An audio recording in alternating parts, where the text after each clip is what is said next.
সাল 1962। বেইজিংয়ে চীনা কমিউনিস্ট পার্টির শীর্ষ নেতা এবং উপপ্রধানমন্ত্রী শি জংশনের বিরুদ্ধে অভিযোগ ওঠে বিশ্বাসঘাতকতা। এরপর একটা সময় তাকে ক্ষমতাচ্যুত ও লাঞ্ছিত করা হয়। এখানেই শেষ ছিল না।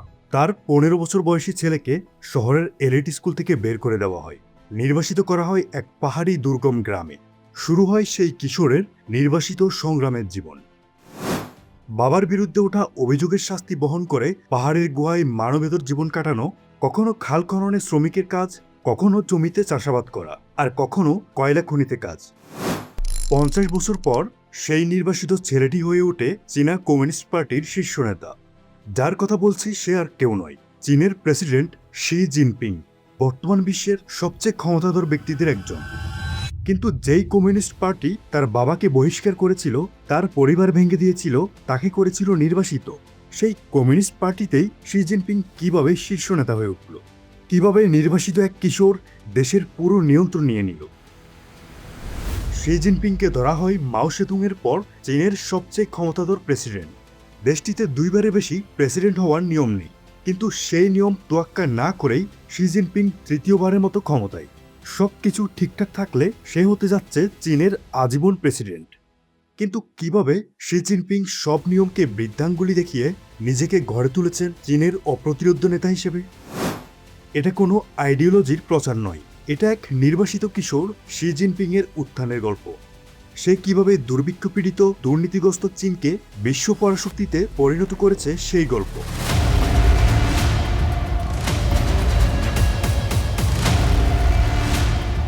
শি জিনপিংকে বুঝতে হলে আমাদের ফিরে যেতে হবে তার জন্মের আরও বহু বছর আগে, যখন চীনে চলছিল রক্তাক্ত গৃহযুদ্ধ।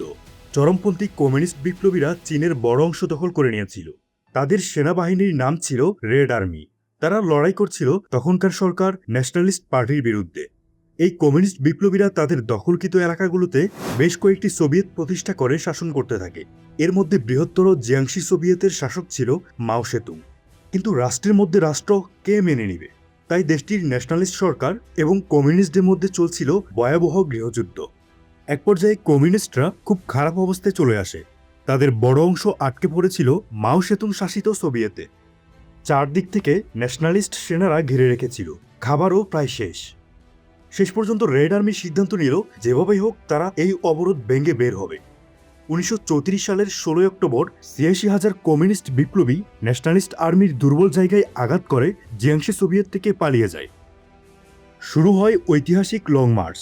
উদ্দেশ্য ছিল ন্যাশনালিস্টদের থেকে পালিয়ে অনেক দূরে নতুন ঘাঁটি তৈরি করা। মাও সেতুং পাহাড়ি এলাকা দিয়ে লং মার্চ পরিচালনা করেন। হাজার হাজার মাইল পথ হেঁটে যুদ্ধ করে অনাহারে অসুস্থ হয়ে অবশেষে তারা উত্তর চীনে পৌঁছান।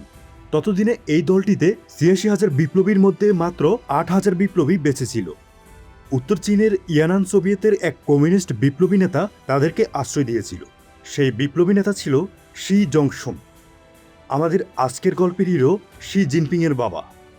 কিন্তু এই মাও সেতুংই সামনের দিনে যেয়ে শি জিনপিং এর পরিবারের জন্য সবচেয়ে বড় ডিজাস্টার নামিয়ে আনতে যাচ্ছে। লং মার্চের অল্প কিছুদিনের মধ্যেই চীনা কমিউনিস্ট বিপ্লবীরা সাফল্যের দেখা পায়। মাও সেতুং হয়ে ওঠে কমিউনিস্ট পার্টির শীর্ষ নেতা। চীনের কমিউনিস্ট পার্টির যে লিডারশিপ স্ট্রাকচার, সেটা হচ্ছে পিরামিডের মতো। শি জিনপিং এর ক্ষমতায় উত্থান বুঝতে হলে আগে এই কমিউনিস্ট পার্টির স্ট্রাকচারটা বুঝতে হবে। আনুষ্ঠানিকভাবে পার্টির সবচেয়ে উঁচু স্তর হলো সেন্ট্রাল কমিটি। এই কমিটি পার্টির সব বড় বড় পলিসি গ্রহণ করে। সেন্ট্রাল কমিটির ভেতরে আরও ছোট একটি গ্রুপ রয়েছে যার নাম পলিট ব্যুরো। সাধারণত সোভিয়েত ইউনিয়ন সহ অন্য কমিউনিস্ট দেশগুলোতে এই পলিট ব্যুরোই ছিল জেনারেল সেক্রেটারি পর সবচেয়ে ক্ষমতাশালী। কিন্তু চীনের কমিউনিস্ট পার্টির স্ট্রাকচার একটু আলাদা।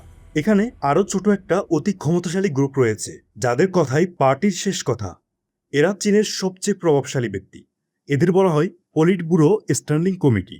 এই কমিটিতে জেনারেল সেক্রেটারি সহ মাত্র কয়েকজন শীর্ষ নেতা থাকেন। এরাই পুরো পার্টির উপর সর্বোচ্চ নিয়ন্ত্রণ রাখেন, সেন্ট্রাল কমিটিকে নির্দেশ দেন এবং দেশের সামরিক বাহিনীর সর্বোচ্চ সংস্থা সেন্ট্রাল মিলিটারি কমিশনের পুরো নিয়ন্ত্রণ রাখেন। 1943 সালে আনুষ্ঠানিকভাবে মাও সেতুং হয়ে ওঠেন চীনা কমিউনিস্ট পার্টির প্রধান। এরপর তার বিশ্বস্ত লোকদের পার্টির গুরুত্বপূর্ণ পদে বসাতে থাকেন। এদের মধ্যে ছিল শি জিনপিং এর বাবা শি জংশুনও। 1945 সালে নিজের নেতৃত্বে প্রথম ন্যাশনাল কংগ্রেসে মাও সেতুং একটা বড় সিদ্ধান্ত পাশ করান। তার নিজস্ব চিন্তাধারা, যেটা মাওবাদ নামে পরিচিত, সেটাকে পার্টির অবিসংবাদিত মূলনীতি ঘোষণা করা হয়। অর্থাৎ মাও সেতুংয়ের কোনো চিন্তা বা সিদ্ধান্ত আর কেউ চ্যালেঞ্জ করতে পারবে না। 4 বছর পর 1949 সালে মাও সেতুং কয়েক দশকের গৃহযুদ্ধে চূড়ান্ত বিজয় ঘোষণা করেন। পিপলস রিপাবলিক অব চায়না নামে নতুন দেশ গড়ে তোলেন। দেশ পরিচালনার জন্য পার্টি থেকে আলাদা একটা সরকারি ব্যবস্থা গড়ে তোলে। পার্টির পলিট ব্যুরো স্ট্যান্ডিং কমিটির নীতি তৈরি করবে আর সরকার সেই নীতি বাস্তবায়ন করবে। এই সরকারি অংশের সর্বোচ্চ সংস্থা হচ্ছে স্টেট কাউন্সিল। এর প্রধান হলেন চীনের প্রিমিয়ার অর্থাৎ প্রধানমন্ত্রী। মাও সেতুং ক্ষমতা নিজের হাতে ধরে রাখার জন্য তার অনুগতদের পার্টি ও সরকারের উঁচু পদে বসাতেন। এর সুবিধা ছিল স্পষ্ট, এরা কখনো মাওয়ের বিরুদ্ধে যেত না। কিন্তু এর বড় অসুবিধাও ছিল, অনেক ক্ষেত্রে তাদের প্রশাসন চালানোর অভিজ্ঞতা কম ছিল, ফলে সরকারি কাজকর্ম ধীর গতিতে চলত এবং নীতিগুলো সঠিকভাবে বাস্তবায়িত হতো না। লং মার্চ চলাকালীন মাও সেতুংয়ের ডান হাত জু এনলাই হয়েছিলেন চীনের প্রথম প্রিমিয়ার। শি জিনপিংয়ের বাবা শি জংশুনকে স্টেট কাউন্সিলের সেক্রেটারি জেনারেল করা হয়, এমনকি ডেপুটি প্রিমিয়ার বা উপপ্রধানমন্ত্রী হিসেবে নিয়োগ দেওয়া হয়েছিল। লং মার্চের বিপ্লবী নেতাদের ছেলেমেয়েদেরকে প্রিন্স লিং বা রাজপুত্র বলা হতো। তাদের জন্য ছিল আলাদা এলিট স্কুল, বিশেষ সুযোগ সুবিধা। ছোট শি জিনপিংও এই প্রিন্স লিং বা রাজপুত্রদের একজন ছিলেন।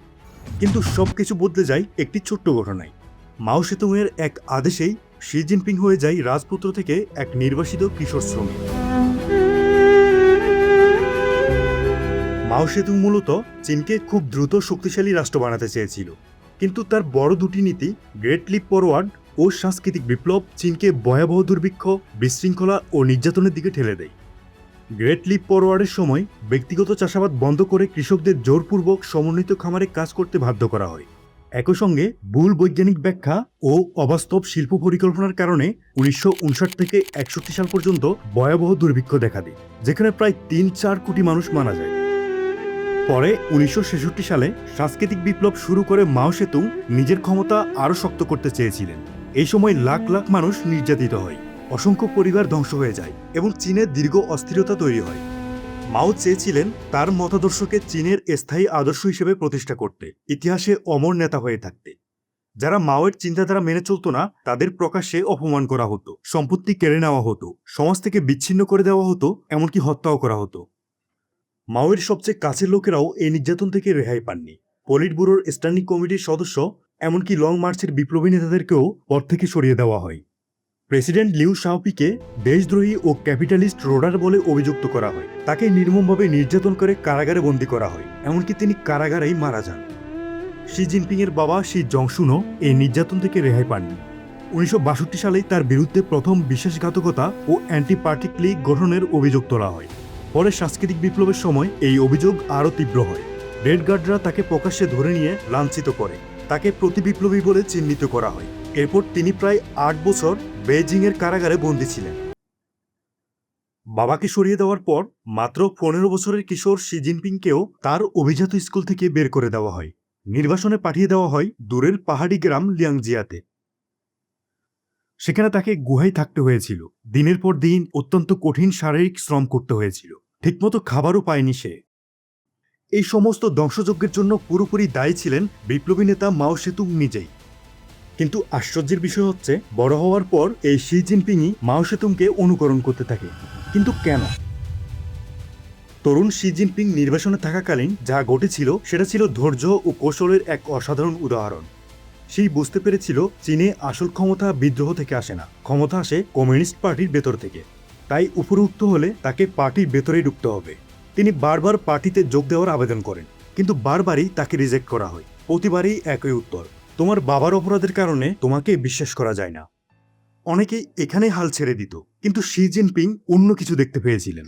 তিনি বুঝেছিলেন প্রত্যাখ্যান মানে শেষ নয়, প্রত্যাখ্যান মানে তথ্য। সিস্টেম কি ভয় পায়, কি পরিবর্তন করতে হবে সেই তথ্য।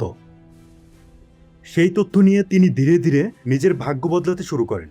অন্য নির্বাসিত যুবকরা বেইজিংয়ে ফিরে যাওয়ার চেষ্টা করলেও সেই গ্রামেই থেকে যান।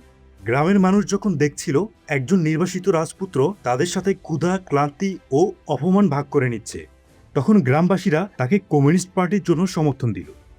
1974 সালে তৃণমূল সমর্থন নিয়ে শি জিনপিংকে অবশেষে কমিউনিস্ট পার্টি গ্রহণ করে।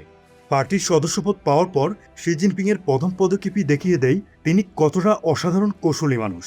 1975 সালে চীনের বিশ্ববিদ্যালয় ব্যবস্থা একেবারে ধ্বংস হয়ে গিয়েছিল।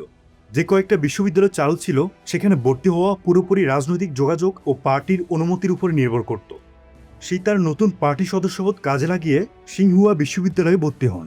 সিংহুয়া ছিল চীনের সবচেয়ে নামকরা বিশ্ববিদ্যালয়। সিংহুয়া বিশ্ববিদ্যালয়ে কমিউনিস্ট পার্টির শীর্ষ নেতাদের ছেলেমেয়েরা পড়ত। কিন্তু শি জিনপিং এর এই পদক্ষেপ শুধু পড়াশোনার জন্য ছিল না, এটা ছিল ক্ষমতার দরজায় প্রবেশের পদক্ষেপ। তিনি আবার সেই ক্ষমতাশালী অভিজাত শ্রেণীতে ফিরে গিয়েছিলেন, যে শ্রেণীতে তার বাবা একসময় ছিলেন। সেখানে তিনি নতুন করে সম্পর্ক গড়ে তোলেন, ভবিষ্যতের নেতাদের সাথে বন্ধুত্ব করেন এবং বুঝতে পারেন চীনে নেটওয়ার্কই টিকে থাকার চাবিকাঠি। 1976 সালে মাও সেতুং মারা যাওয়ার পর সাংস্কৃতিক বিপ্লবও শেষ হয়। তার জায়গায় ক্ষমতায় আসেন ডেং শিয়াওপিং। তিনিও মাও সেতুংয়ের সাংস্কৃতিক বিপ্লবের সময় ক্ষমতাচ্যুত হয়েছিলেন। ডেং ক্ষমতায় আসার পর শি জিনপিং এর বাবা সহ নির্যাতিত ও বহিষ্কৃত সব নেতাদের আবারও ফিরিয়ে আনেন। তিনি মাওয়ের অনেক নীতি বাতিল করে দেন। একনায়কতান্ত্রিক শাসনের পরিবর্তে ক্ষমতা ভাগাভাগির মাধ্যমে সম্মিলিত শাসন ব্যবস্থা প্রতিষ্ঠা করেন। 1978 সালে ডেং শিয়াওপিং অর্থনৈতিক সংস্কারের সময় শি জিনপিং এর বাবা শি জংশুনকে গুয়াংডং প্রদেশের দায়িত্ব দেয়। বাবার এই নতুন প্রভাব শি জিনপিং এর জন্য অনেক বদ্ধ দরজা খুলে দেয়। তিনি কেন্দ্রীয় সামরিক কমিশনে একটি গুরুত্বপূর্ণ পদ পান, যা কমিউনিস্ট পার্টির সর্বোচ্চ সামরিক কর্তৃপক্ষ। সেই সময় বেইজিংয়ের রাজনীতিবিদদের মধ্যে চলছিল ক্ষমতার ঠান্ডা লড়াই। সাধারণত যারা রাজনীতিতে উঁচুতে উঠতে চায় তারা বেইজিংয়ে থেকে ক্ষমতার কাছাকাছি পদ আঁকড়ে ধরে রাখে, যেখানে অনেক রাজনীতিবিদরা মনে করে রাজধানী ছেড়ে যাওয়া মানে রাজনৈতিক আত্মহত্যা, মানে ভুলে যাওয়া, চিরতরে হারিয়ে যাওয়া। কিন্তু শি জিনপিং ক্ষমতা সম্পর্কে অনেক গভীর কিছু বুঝেছিলেন। রাজধানী বেইজিং ছিল সবসময় উচ্চাকাঙ্ক্ষী লোকে ভরা। সেখানে সবাই একে অপরের সাথে ক্ষমতার জন্য লড়াই করে। কিন্তু শি জিনপিং করলেন ঠিক উল্টোটা। 1982 সালে সিংহুয়া ইউনিভার্সিটি থেকে পড়াশোনা শেষ করে তিনি একটা খুব সাধারণ সিদ্ধান্ত নিলেন। তিনি স্বেচ্ছায় বেইজিং ছেড়ে চলে গেলেন হেবেই প্রদেশের এক দরিদ্র পিছিয়ে পড়া জেলা ঝেংডিং কাউন্টিতে। সেখানে তার পদ ছিল খুব ছোট, কাউন্টি পার্টি কমিটির সেক্রেটারি। কোনো বড় ক্ষমতা নয়, কোনো আরাম নয়, যেখানে দলীয় পদ নিয়ে কোনো প্রতিযোগিতা নেই।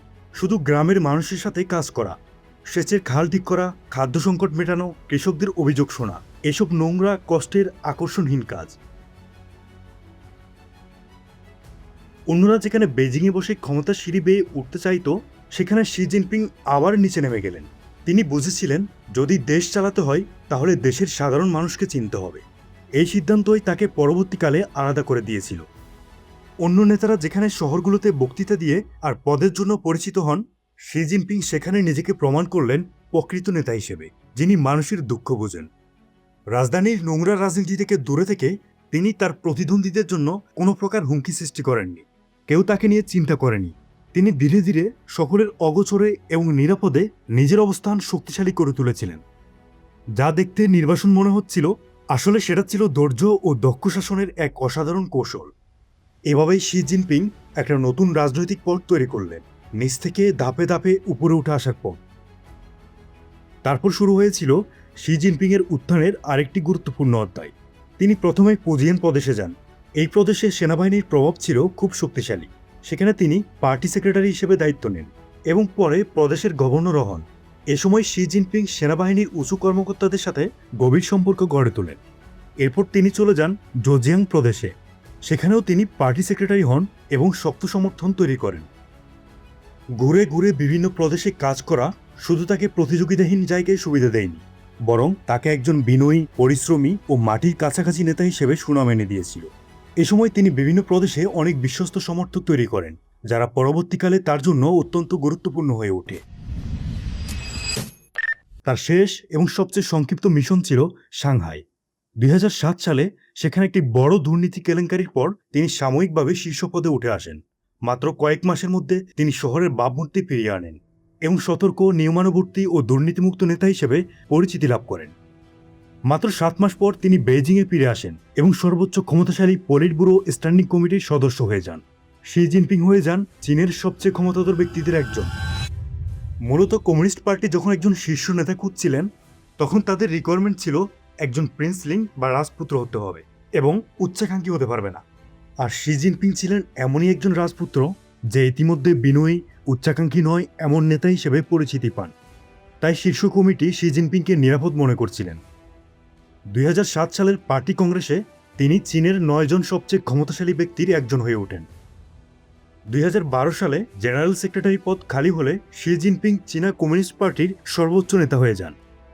বিপ্লবীর ছেলে থেকে নির্বাসিত কৃষক, তারপর প্রাদেশিক নেতা এবং অবশেষে পার্টির প্রিয় পাত্র। এভাবেই তিনি সবকিছুর নিয়ন্ত্রণ নেওয়ার জন্য পুরোপুরি প্রস্তুত হয়ে উঠেছিলেন। কিন্তু ক্ষমতায় এসেই শি জিনপিং তার অন্য রূপ দেখালেন। উদারপন্থী নেতা ডেংয়ের সম্মিলিত শাসনের যুগ শেষ করে তিনি মাও সেতুংয়ের পদাঙ্ক অনুসরণ করেন, যে মাও সেতুংয়ের কারণে একসময় তার বাবাকে লাঞ্ছিত এবং জেলবন্দি হতে হয়েছিল। সে হয়েছিল নির্বাসিত। তবুও শি জিনপিং মাও সেতুংয়ের মতোই গভীরভাবে বিশ্বাস করেন যে একজন ব্যক্তিকে কেন্দ্র করে পার্টির ঐক্যবদ্ধ হওয়া খুব জরুরি। কিন্তু তিনি একনায়কতান্ত্রিক ক্ষমতা নিশ্চিত করবেন কিভাবে? ক্ষমতায় আসার পরপরই শি জিনপিং বড় ধরনের দুর্নীতিবিরোধী অভিযান শুরু করেন। এতে শত শত উঁচু পদের কর্মকর্তা, মন্ত্রী এবং সামরিক জেনারেল গ্রেপ্তার হন। অনেক বিশ্লেষকদের মতে এই অভিযানে তার রাজনৈতিক প্রতিদ্বন্দ্বীরাই প্রধান লক্ষ্যবস্তু ছিলেন। খালি হয়ে যাওয়া গুরুত্বপূর্ণ পদগুলো তিনি নিজের বিশ্বস্ত লোকদের দিয়ে পূরণ করেন। এই ব্যাপক শুদ্ধিকরণ অভিযানের মাধ্যমে শি জিনপিং চীনা কমিউনিস্ট পার্টি ও সেনাবাহিনীর উপর পূর্ণ নিয়ন্ত্রণ প্রতিষ্ঠা করেন। মাও সেতুংয়ের মৃত্যুর পর এতটা ক্ষমতাশালী একক নেতা আর কেউ ছিলেন না। দ্বিতীয় মেয়াদে ক্ষমতায় আসার পর তিনি পলিট ব্যুরো স্ট্যান্ডিং কমিটিতে 5 জন নতুন সদস্য আনেন, যাদের মধ্যে 3 জন তার অত্যন্ত ঘনিষ্ঠ। 2021 সালে তিনি আরও নাটকীয় পদক্ষেপ নেন। তৃতীয় ঐতিহাসিক প্রস্তাব পাশ করিয়ে তার নিজস্ব চিন্তাধারাকে পার্টির চিন্তাধারা হিসেবে প্রতিষ্ঠা করেন। তার ব্যক্তিগত রাজনৈতিক দর্শন চীনা কমিউনিস্ট পার্টির মূল আদর্শ, নীতি ও কর্মকাণ্ডের কেন্দ্রবিন্দু হয়ে যায়। ফলে শি জিনপিংয়ের ধারণাকে আর কেউ চ্যালেঞ্জ করতে পারবে না, যেমনটা মাও সেতুংয়ের ক্ষেত্রে ছিল।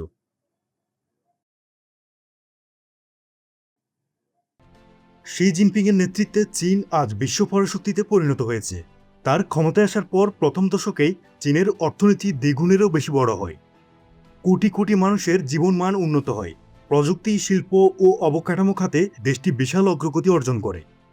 চীন এখন শুধু বিশ্বের কারখানা নয়, বরং কৃত্রিম বুদ্ধিমত্তা, 5G, বৈদ্যুতিক গাড়ি, মহাকাশ প্রযুক্তি ও সুপার কম্পিউটারের মতো ফিল্ডে যুক্তরাষ্ট্রের প্রধান প্রতিদ্বন্দ্বী। সামরিক ক্ষেত্রেও চীন দ্রুত আধুনিক শক্তিতে রূপান্তরিত হয়েছে। নৌবাহিনীর সম্প্রসারণ, হাইপারসনিক মিসাইল, স্টেলথ যুদ্ধবিমান ও মহাকাশ সক্ষমতা বৃদ্ধির মাধ্যমে বেইজিং এখন ইন্দো প্যাসিফিক অঞ্চলে যুক্তরাষ্ট্রের প্রভাবকে সরাসরি চ্যালেঞ্জ করছে। আন্তর্জাতিক রাজনীতিতে শি জিনপিং চীনের অবস্থান অনেক বেশি আক্রমণাত্মক ও আত্মবিশ্বাসী করেছেন। দক্ষিণ চীন সাগরে সামরিক উপস্থিতি বাড়ানো, তাইওয়ানের উপর চাপ বৃদ্ধি এবং হংকংয়ের উপর কঠোর নিয়ন্ত্রণ প্রতিষ্ঠা সবই তার আমলে আরও জোরদার হয়েছে। একই সঙ্গে বেল্ট রোড অ্যান্ড ইনিশিয়েটিভের মাধ্যমে চীন এশিয়া, আফ্রিকা ও ইউরোপ জুড়ে বন্দর, রেলপথ ও অবকাঠামো নির্মাণে বিপুল বিনিয়োগ করছে, যা নতুন ধরনের বৈশ্বিক প্রভাব বিস্তারের কৌশল। চীনের বর্তমানে বৈশ্বিক অবস্থান সম্ভব হয়েছে শি জিনপিংয়ের বলিষ্ঠ নেতৃত্বে, যা মাও সেতুং পারেনি। তবে দেশের ভিতরে চিত্রটা ভিন্ন। ইন্টারনেটে কড়া সেন্সরশিপ, ব্যাপক নজরদারি ব্যবস্থা এবং পূর্ব তুর্কিস্তানে উইগুর মুসলিমদের উপর নির্যাতনের অভিযোগ। শি জিনপিংয়ের উত্থান এবং ক্ষমতা চিরস্থায়ীকরণ অনেকটা রাশিয়ার প্রেসিডেন্ট ভ্লাদিমির পুতিনের মতো। ক্ষমতায় ওঠার আগে ছিল কেবল একজন অনুগত কর্মচারী, আর ক্ষমতায় যাওয়ার পর নিজেকে পরিণত করেছে রাষ্ট্রের একচ্ছত্র অধিপতি।